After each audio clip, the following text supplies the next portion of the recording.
बिस्मिल्लाहिर्रहमानिर्रहीम अस्सलाम वालेकुम वरहमतुल्लाहि वबरकातुहू। नाज़रीन कराम, नमक से वरम दूर, किसी भी किस्म का वरम हो, सूजन हो, से दूर करने का नुस्खा है। नाज़रीन कराम, अब लाहौरी ले लें, ठीक है, उसको मोटा मोटा कूट लें और पानी में गाढ़ा गाढ़ा लेप बना लें। लई की तरह का लेप हो, उससे थोड़ा सा पतला हो, ज़्यादा गाढ़ा नहीं हो, ज़्यादा पतला नहीं हो। वो लेप बना के जहाँ भी सूजन है ना, उस सूजन पे लगाएं, बैरूनी सूजन हो या अंदरूनी सूजन हो, उस लेप को लगाएं और खुश्क होने दें।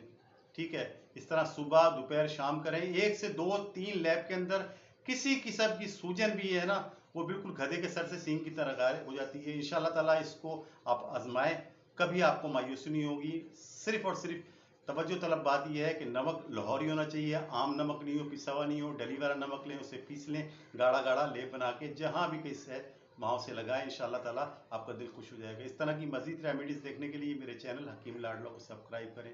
अल्लाह हाफिज़।